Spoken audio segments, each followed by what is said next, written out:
Jenderal Listio Sigit Prabowo meminta jajaran yang solid mencegah upaya-upaya berusaha mengganggu kewenangan institusi Polri.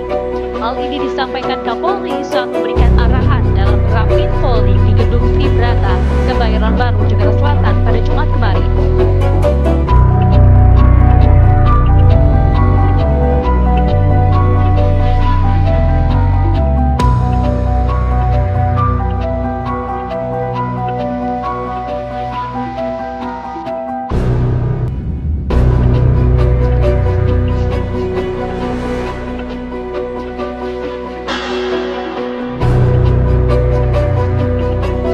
Berharap kedepannya personil Polri tetap solid sebab ada sejumlah pihak yang dianggapnya mengganggu institusi Bayangkara. Salah satunya upaya gangguan itu disebabkan adanya produk di program legislasi terkait Undang-Undang 34 Undang-Undang TNI 34 nih yang terkait prajurit TNI yang aktif menjabat itu, Pak. Jadi prajurit TNI aktif yang menjabat di kementerian atau lembaga lain akan pensiun dini atau mengundurkan diri dari dinas aktif sesuai dengan pasal 40. Oke. Makasih ya, Pak. Personal polisi ini bisa sebanding dengan personalnya TNI, Pak. Ya. Maksudnya gimana? Ya sekarang kalau TNI ini kan ada tiga matra kan. Angkatan Darat, Angkatan Laut, Angkatan Udara. Polisi? Nah polisi, ini kan fungsinya semua, Pak. Polisi air ada, polisi laut ada, polisi udara ada, Pak. Antara TNI dengan Polri. Polri yang sudah diberikan kewenangan dengan undang-undang yang lama kan. Nah kalau menurut saya ya yang wajib diputus mata rantai ya potong kewenangan dari Polri tadi untuk memasuki wilayah-wilayah kementerian. Itu ya. Kemudian TNI jangan dikasih masuk juga. Jadi biarkanlah yang namanya penegak hukum pejabat pemeriksa pegawai negeri sipil itu yang diberikan kewenangan penuh. Sangat diperlukan oleh institusinya bisa ditambah menjadi 65 tahun. Nah ini tentu akan menjadi beban negara yang sangat besar sekali. Apapun bentuk undang-undangnya akan terjadi perlawanan, penyelewengan. Karena kita bisa lihat kurang berapa sih contoh skandal anggota TNI di Polri saling serang sampai skandal perselingkuhan segala macam, apalagi bicara perselingkuhan politik ya, saling backing menjadi agenda perusahaan gelap segala macam oknum-oknum ini.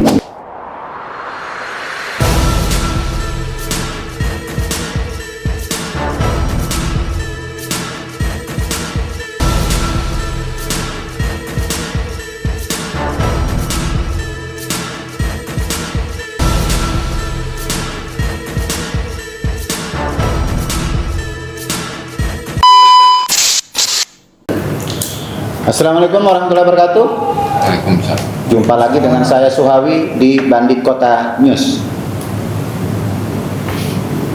Edisi pada kali ini kami akan membahas terkait dengan beberapa rencana revisi undang-undang. Yang pertama revisi undang-undang Kepolisian Republik Indonesia. Yang kedua soal revisi tentang Tentara Nasional Indonesia. Dan yang ketiga, revisi soal kejaksaan. Kenapa ini perlu kami bahas? Pertama, di dalam rancangan undang-undang yang ada perubahan usia yang cukup signifikan. Sehingga bisa saja, misalnya Kapolri dan juga Panglima TNI yang ada sekarang ini bisa saja menjabat penuh nanti sampai tahun 2029. Nah, itu bisa saja berkonsekuensi karena negara tidak mampu membayar gaji. Nah, di stop dulu rekrutmen untuk TNI dan Polri ini daripada nanti ada prajurit tidak dibayar. Yang kedua, soal revisi undang-undang kejaksaan. Jadi di dalam rancangan undang-undang itu kejaksaan bisa mengambil alih penyidikan dan penyelidikan yang ditangani oleh kepolisian bila 14 hari tidak dilakukan penanganan dengan sebagaimana mestinya. Dan kita juga tahu bahwa adanya pemisahan TNI dan Polri yang dulu tergabung dalam Angkatan Bersenjata Republik Indonesia atau ABRI, ini bagian dari agenda reformasi, di mana ada tuntutan pada waktu itu bahwa TNI harus menghindari atau tidak menerapkan praktek-praktek difungsi ABRI. Apa itu difungsi ABRI? Difungsi ABRI adalah tentara dan kepolisian menjadi dinamisator dan stabilisator dalam kehidupan berbangsa dan bernegara. Sehingga dengan demikian maka TNI dan Polri juga bisa memasuki sendi-sendi kehidupan masyarakat, sendi-sendi kehidupan sosial politik, sendi-sendi kehidupan pemerintahan. Itu yang kemudian dianggap tidak sejalan dengan tuntutan demokratisasi. Nah, salah satu dampaknya kemudian adalah adanya larangan TNI dan Polri aktif masuk ke dunia politik dan masuk di dunia pemerintahan. Tapi belakangan kita tahu bahwa banyak sekali posisi-posisi penting dan strategis yang diisi oleh polisi dan TNI aktif. Nah, di sisi yang lain ada masalah-masalah cukup serius ketika TNI dan Polri ini dipisahkan.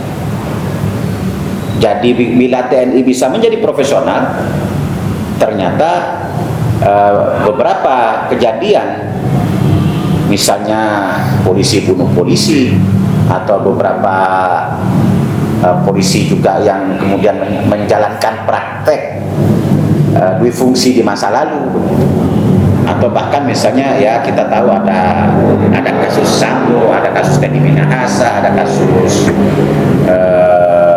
Red Notice dan lain sebagainya. Banyak sekali masalah-masalah yang terjadi terkait dengan tiga institusi itu. Hadir bersama saya ada Bung Adri Sulfikri Stompul. Ya, malam. Ada Ahmad Gunawan. Malam. Ada Dedi Jaya. Malam. Ada Diko Nugraha. Salam. Mereka ini adalah para bandit, jadi jangan berharap berpikir yang tidak bandit. Kita mulai dari Mas Gun. Siap.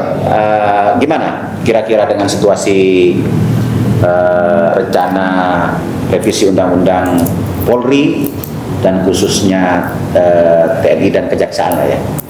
Silakan Mas. Terima kasih Bung Awi. Jadi alhamdulillah di bulan puasa ini kita masih bisa sempat berpikir tentang memberikan masukan kepada pemerintahan Prabowo Gibran, khususnya program-program tentang pemberantasan korupsi yang selalu didengungkan oleh Presiden. Jadi khusus untuk APH di sini saya akan berbicara tentang APH aparat penegak hukum, ya, kepolisian, kejaksaan, ya, dan tentunya adalah KPK di dalamnya juga. Tapi kita akan concern persoalan tentang wacana adanya rencana undang-undang TNI Polri yang akan digedok di DPR dalam waktu dekat.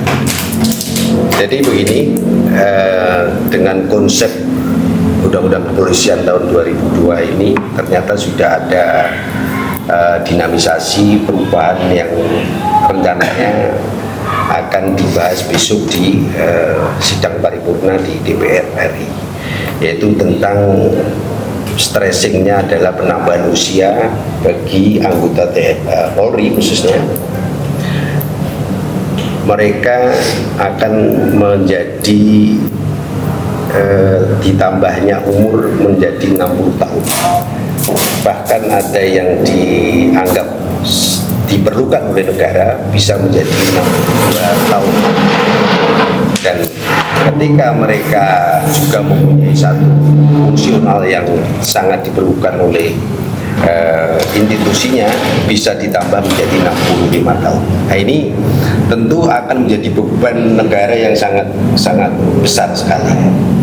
Namun sebelum saya masuk ke sana, saya ingin membahas tentang profesionalitas Polri di sini, yaitu tentang meritokrasi, dan mungkin ada satu wacana yang kita inginkan dan kita akan usulkan kepada pemerintah untuk moratorium penerimaan anggota TNI Polri di tahun anggaran ini, yaitu bahkan kalau perlu moratorium untuk penerimaan siswa Akpol dan Akmil untuk tahun ini, mengingat beban daripada negara yang program daripada efisiensi pemerintahan Prabowo ini coba akan kita lihat sampai di mana yang dicanangkan dengan efisiensi itu. Jadi concern kami akan memberikan kritik dan saran, terutama untuk Kompolnas dalam hal ini tidak hanya sekedar menjadi corong para anggota polisi atau kepolisian. Di situ bisa menampung aspirasi yang berkembang di masyarakat, termasuk nanti dalam hal suksesi yang akan dilakukan oleh TNI dan Polri. Dari saya sementara itu, mungkin nanti kita diskusi berkembang. Ini sudah sering kita kupas sebenarnya. Kita sudah membahas soal rencana waktu aksi Indonesia Gelap yang kemudian diplesetkan menjadi mahasiswa yang menolak revisi undang-undang kepolisian, TNI, dan kejaksaan. Menurut Bung Diko, sejauh mana urgensinya revisi itu, dan pada sisi mana harus diperbaiki dari tiga institusi itu? Ya, baik, terima kasih Gus. Memang ini sebenarnya bicara RUU TNI Polri dan kejaksaan yang ditambah ya kapasitas wewenangnya, ini sangat menarik Gus. Karena dimanapun APH ini praktek lapangan adalah rebut pengaruh. Rebut pengaruh. Harus akui dan tidak bahwa hari ini prestasi yang ada di publik ini hari ini ada tiga institusi yang hadir berebut pengaruh pada sektor di publik ya, sejauh mana tiga ini mempengaruhi iklim. Ketiga, berebut pengaruh pada sektor real kehidupan lain. Karena diakui dan tidak, hari ini kan kesenjangan TNI Polri ini sangat curam di bawah Gus. Makanya wajar ada kecemburuan. Ini sangat manusiawi. Saya yakin polisi, TNI, setegap apapun, mereka tetap manusia. Ya, punya will, punya keinginan, ingin hope, punya harapan, dan ingin basic need, dihormati. Nah, saya melihat ini secara perspektif sosial. Saya menilai bahwa adanya RUU TNI Polri ini sebenarnya tidak akan menyelesaikan masalah pada tingkat kompetisi rebut pengaruh ini Gus. Karena yang kita rebutkan adalah sebenarnya mereka ini adalah sejauh mana efektif dan efisiensinya kinerja mereka secara aturan main. Nah, yang jadi masalah kita sebagai penegak demokrasi, pemerhati sosial ini adalah apakah dengan adanya RUU TNI Polri ini akan bisa mengkoreksi perilaku. Sekarang perilaku sendiri. Sejauh mana sih komitmen perilaku TNI Polri ini di lapangan? Ya. Loh, iya dong. Dulu adalah KPK digadang-gadang menjadi super atau adil. Ternyata gembos. Terus polisi sampai 86% persen publik ternyata bobrok.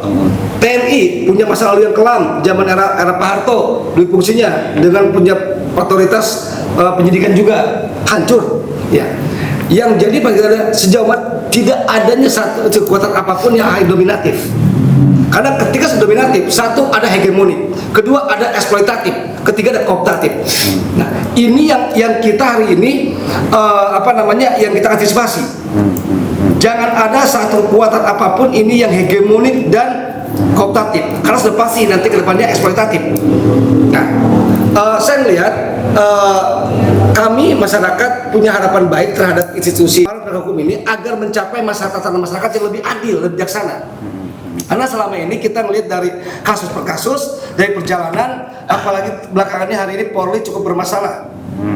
apalagi tidak dari sisi penegak demokrasi. Bahwa Polri ketika masuk dalam ruang-ruang kekuasaan, Polri masuk dalam ruang-ruang eksekutif, Polri masuk dalam ruang-ruang sivil, ini akan mengganggu stabilitas sosial. Ya kan? Kenapa sampai ada wacana apa pacok segala macam? Bagi saya ini kan sudah limit batas kesabaran masyarakat sudah habis ini. Ini institusi negara loh, alat negara loh. Kok sampai dibully seperti itu? Kita kan miris, Bos. Kita ini pecinta Polri, pecinta TNI, pecinta penegak hukum ini, sampai dibully masyarakat hingga tidak ada kredibilitas di publik. Nah, saya diskusi di sini, Gus, ada nggak sekiranya hari ini Presiden sebagai kepala negara dan sebagai panglima tertinggi di sini membangun formulasi seperti apa sih format TNI Polri ini agar berkesejaran, ya, kesahajaan, dan memang ini adalah satu tawaran yang adil bagi masyarakat. Ini yang kita bilang konstruksinya, Mas. Nah, kalau konstruksi ini tidak dibangun, komitmen perilaku ini, saya yakin apapun bentuk undang-undangnya akan terjadi perlawanan, penyelewengan. Karena kita bisa lihat, kurang berapa sih contoh skandal anggota TNI Polri saling serang, sampai skandal perselingkuhan segala macam. Apalagi bicara perselingkuhan politik, ya, saling backing menjadi agenda-agenda perusahaan-perusahaan gelap segala macam, oknum-oknum ini. Dan ini sebenarnya kita khawatirkan. Mungkin kita di sini, mari kita ajak masyarakat beredukasi bersama-sama bahwa sesungguhnya mereka itu adalah APH, adalah tumpuan kita untuk mencapai keadilan di Republik ini. Bung Der, sebagai lawyer lah ya, yang sehari-hari tentu sering berinteraksi dengan pihak kepolisian. Kira-kira pertama, dengan adanya revisi undang-undang itu, apa yang diharapkan? Yang kedua, apa kepemimpinan Kapolri sekarang ini cukup dinilai layak dan ada kepuasan di internal kepolisian sendiri? Ya, kalau kita bicara tentang apa sih tujuan revisi ini, kita bicara itu yang saya dapatkan berdasarkan beberapa data informasi yang jelas, itu tujuannya itu memberikan kewenangan yang lebih besar kepada Kepolisian Republik Indonesia. Nah, kewenangannya itu apa aja? Kewenangan pengamanan, pembinaan, dan pengawasan ruang cyber. Jadi kemudian lagi ada kewenangan diberikan kewenangan penyadapan yang selama ini tidak diberikan, yang selama ini hanya dipegang oleh KPK.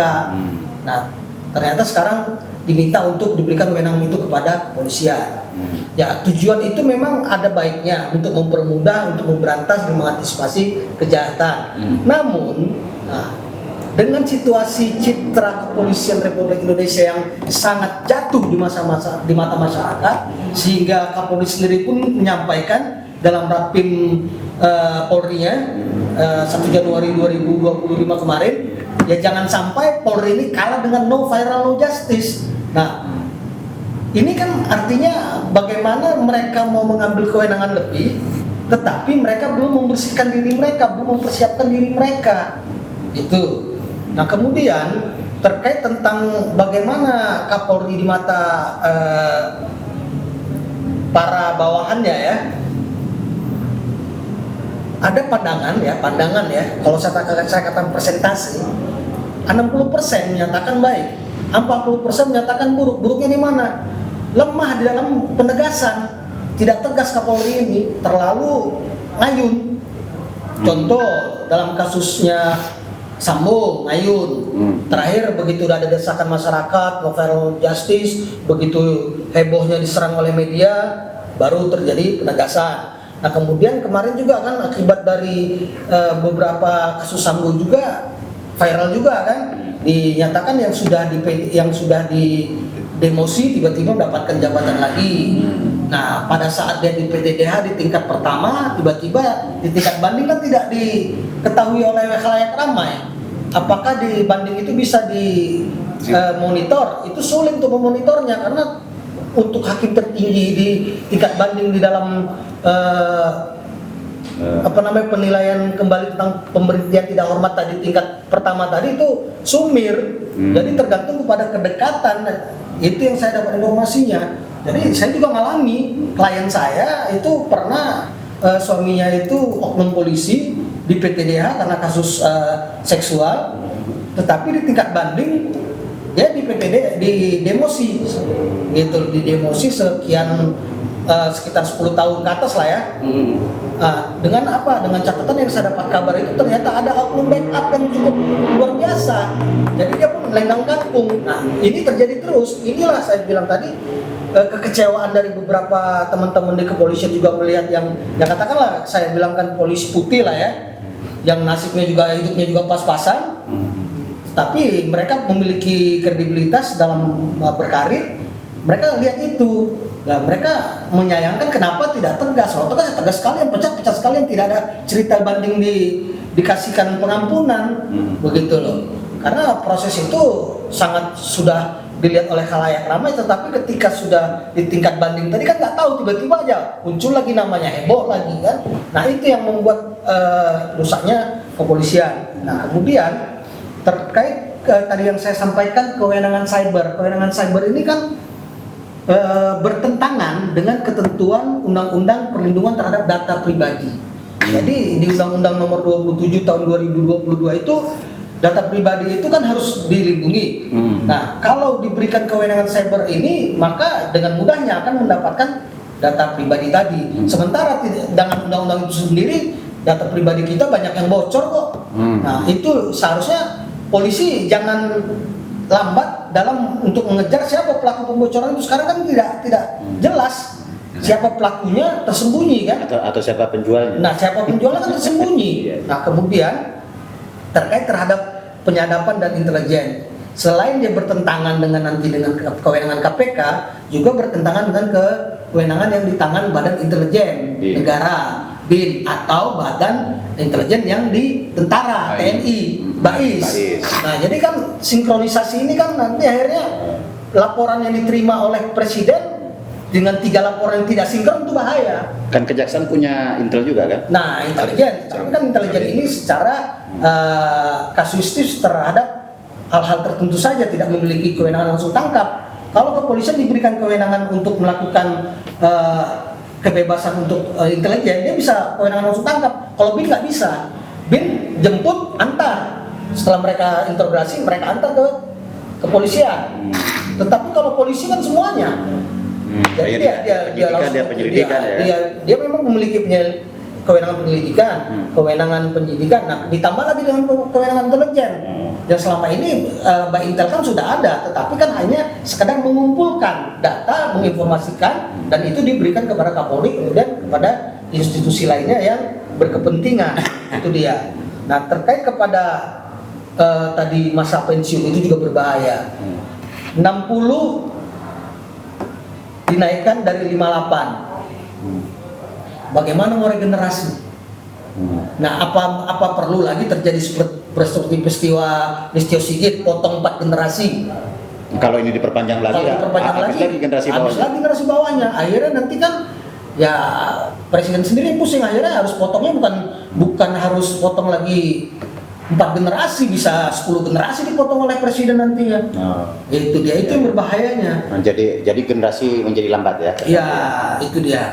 Jadi hilang. Nah itu yang sulit. Nah kemudian yang paling pokok sebenarnya untuk memperbaiki kepolisian ini adalah pola rekrutmen. Ya kita udah banyak tahu lah, ibarat informasi dugaan yang terjadi, ibarat kentut, baunya terasa, wanginya terasa, tapi tidak bisa dipegang atau maksudnya kalau terasa itu kita bisa beli sate, soto dari uang itu. Iya. Dapat kita. Dapat. Enggak. Itu dia. Nah itu dia. Mau masuk aja bayar, mau naik pangkat bayar, mau naik jabatan bayar. Mau sekolah bayar. Jadi bayar. Jadi apa yang disampaikan oleh nyanyinya Panggung Sukatani itu, ya itulah fakta kenyataan gitu loh. Bayar gitu.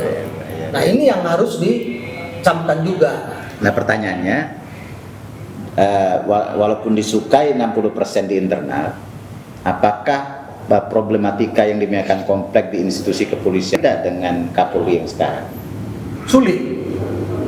karena memang sudah batas akhirnya, kecuali dia mau melakukan suatu terobosan keras dengan mengaktifkan Irwas Inspektor Pengawasan Umum beserta bawahannya di Propam, kemudian Karwasidik. Nah, itu enak karena bisa dipastikan mereka pasti mendapatkan permasalahan di tingkat Polda seluruh Indonesia tentang penyidikan. pengawasan internalnya efektif. Kalau itu pengawasan itu efektif dan kuat, wah, ucar kacir penyelidik nggak berani main-main. Itu dia. Nah, bukan yang dibutuhkan yang bisa main-main. Ya, kalau untuk menguntungkan secara hitam ya betul. Ya kalau semua harus bayar ya harus bisa main-main toh. Itu dia. Ben, Iya.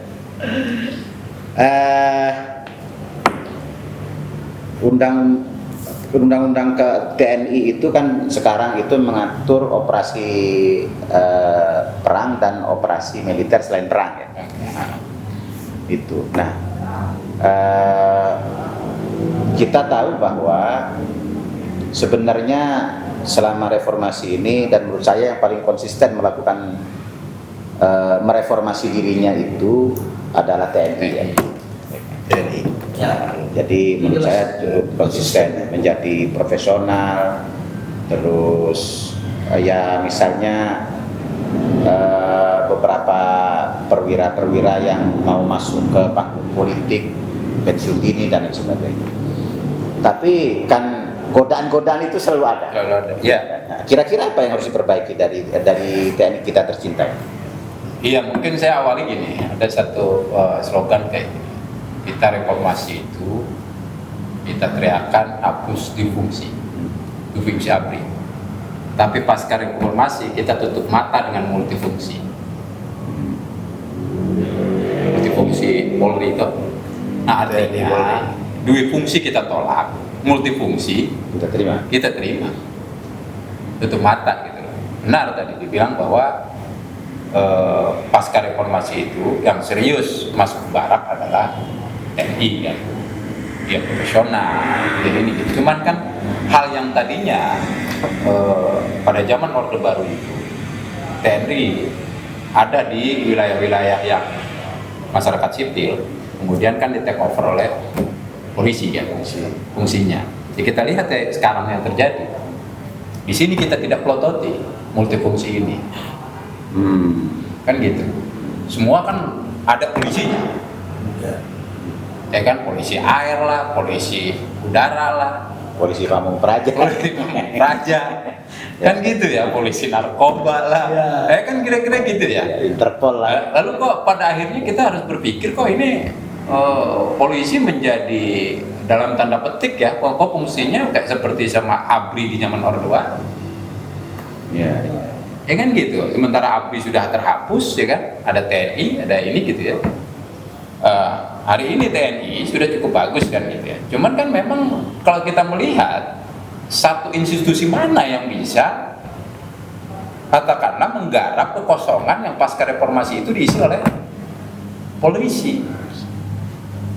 Yang kita lihat kan banyak carut marutnya Pak. Gitu.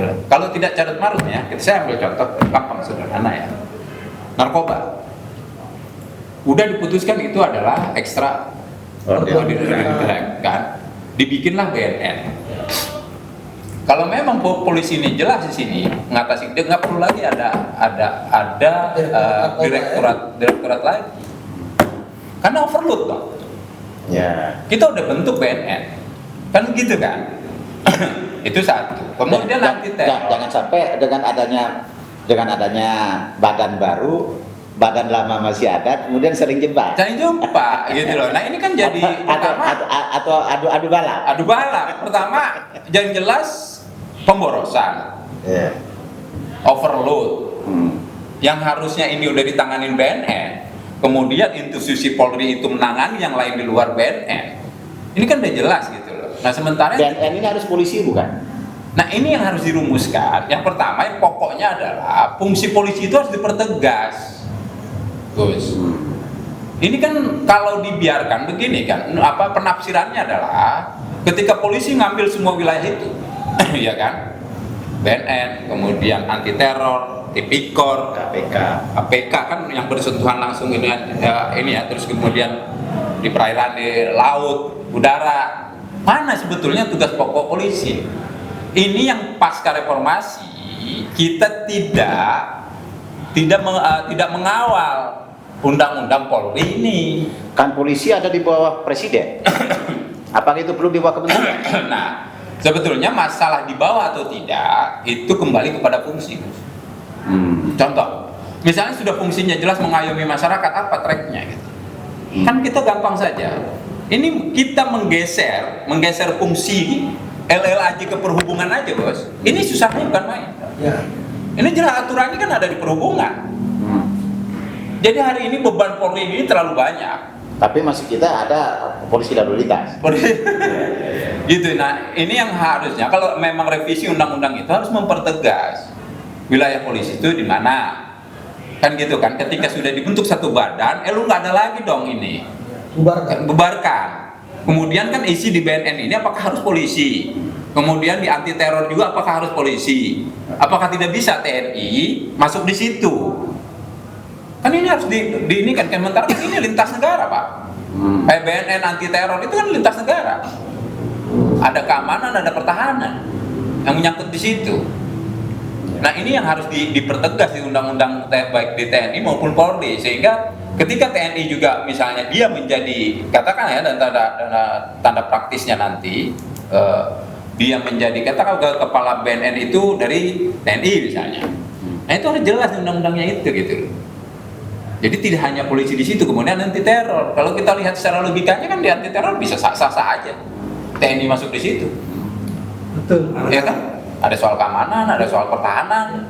Makanya di BNN kan ada soal pertahanan, ada ini gitu loh. Nah, yang mungkin nggak bisa di TNI itu misalnya seperti KPK, itu kan nggak bisa kan?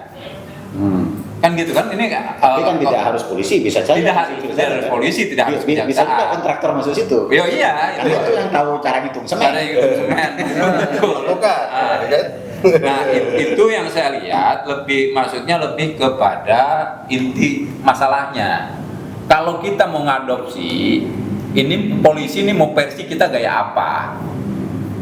Amerika saja tidak seperti kita, Bos. Ya. Fungsinya kan jelas, ini kan masing-masing gitu loh. Oh, ini ada FBI, kan gitu kan? Ada apa? LLAD itu, gitu. Itu jelas. Jadi begitu ada masalah, tidak langsung semuanya tertuju kepada Kapolri. Kan gitu. Kalau kita kan tumpang tindih semua nih, tumpang tindih semua. Dan kewenangan yang sangat, jadi kan begini, problemnya sebenarnya tidak apa-apa. Orang punya kewenangan besar itu boleh-boleh saja, selama misalnya ya dia amanah, dan yang kedua ya dia bisa dipercaya publik.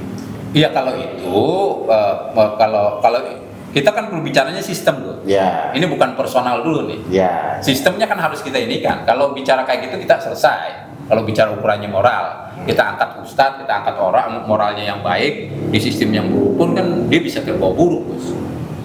Nah, ini sistemnya dulu. Nah, kalau hari ini polisi yang kita alamin hari ini ya, dengan nyanyian dan segala macam, ya memang dia overload. Dan polisi harus juga introspeksi gitu loh. Lu jangan memang merasa sanggup. Oh, gue udah berat banget nih gitu kan, gitu dong. Harusnya nyerah gitu kan. Ini loh yang ininya ya udah ini gitu loh. Tapi kan, Ya, jangan rancangannya minta porsinya lebih besar lagi. Ah, itu dia, apalagi mau masuk ke wilayah cyber. Sementara sudah ada BSN. Sudah ada. Badan cyber ini mentubuhkan lagi. Sehingga nanti banyak biaya-biaya yang harusnya dikeluarkan satu untuk menangani satu bidang gitu ya. Ini jadi dua institusi menangani satu bidang. Jadi ini kalau harusnya di lingkaran Pak Prabowo ini paham efisiensi itu tidak melulu menyoroti anggaran itu, tapi fungsi-fungsi itu juga harus jelas gitu loh. Ya kalau misalnya BNN ditanganin narkoba, ditanganin BNN sudah. Yang lainnya yang harus ngikut BNN. Leading sektornya gitu loh. Tata kelola organisasinya juga. Itu job desk-nya harus dinikan. Nah, kalau kita mau desak nanti revisi undang-undang TNI itu fungsinya harus kita perjelas dulu. Baru masuk wilayah kedudukannya. Apakah dia masih harus di bawah presiden gitu kan, sesuai undang-undang pasca reformasi, atau di bawah kementerian, sehingga tidak ada ego sektoral, atau di bawah kepala daerah kayak atau di bawah kepala daerah, negara-negara federal. mau adopsi negara-negara luar kan gitu. Nah, ini kan kita yang belum dapat modulnya. Sistem polisi yang seperti apa? Polisi seperti apa gayanya? Gaya Amerika kah? Atau gaya Tiongkok kah? Kan gitu kan? Nah ini kan mereka pada studi banding. Ini juga kan keheran, mungkin orang-orang luar juga ngelihat kok ini polisi kekuasaannya luar biasa besar. Nah kalau hari ini merasa kurang kewenangannya, menurut saya sih nggak logis lah. Justru hari ini polisi itu harus juga introspeksi. Kita overload nih gitu loh. Iya. Overload kewenangan. Overload kewenangan, overload tugas gitu loh. Nah, ya kan contoh, kalau kita mau ambil saja ya LLAJ udah kasih ke perhubungan. Ringan dia. Nggak harus ngurus SIM, nggak harus ngurus STNK, nggak harus ngurus yang lain-lain gitu loh. Satu sektor itu udah diurus sama perhubungan gitu kan. Narkoba sudah diurus. BNN. Anti teror misalnya udah jelas kita. Korupsi sudah diurus KPK. Dia tinggal mengayomi, bos. Ya kan tinggal mengayomi keamanan kan gitu kan. Nah nanti jangan-jangan kedepannya ini kan bisa personal polisi ini bisa sebanding dengan personalnya TNI, Pak. Ya. Maksudnya gimana? Ya sekarang kalau TNI ini kan ada tiga matra kan. Angkatan darat, angkatan laut, angkatan udara. Nah polisi, ini kan fungsinya semua, Pak. Polisi air ada, polisi laut ada, polisi udara ada, Pak. Jadi, Polisi perang juga ada. Polisi perang ada. Maksudnya unsurnya unsur tanah, unsur air. Nah, iya. Nah ini kan karena semua dijaga kayak gitu, otomatis personilnya kan akan paling tidak menyamai, Pak. Nah, itu yang jadi persoalan saya lihat, saya tambahkan tadi terkait dengan undang-undang TNI nanti. TNI juga meminta agar diberikan kewenangan untuk memasuki wilayah-wilayah sipil dan kementerian berdasarkan kepentingan yang dibutuhkan oleh presiden.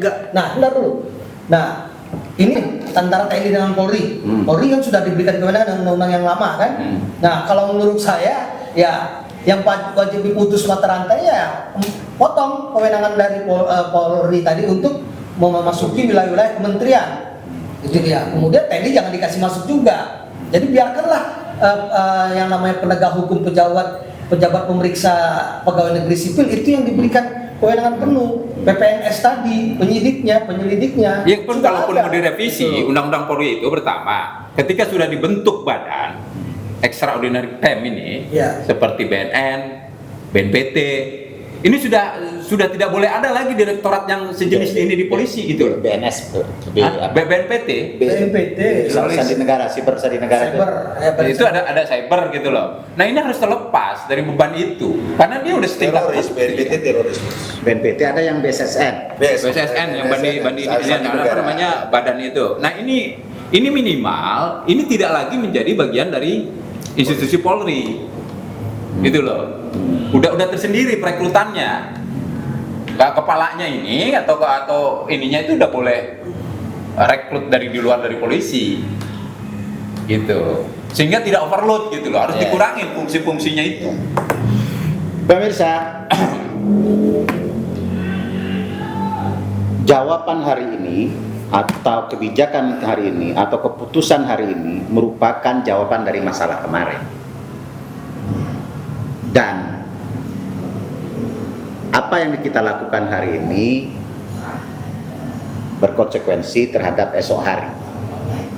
Artinya revisi Undang-Undang Kejaksaan, Kepolisian dan TNI itu memiliki konsekuensi ke depan.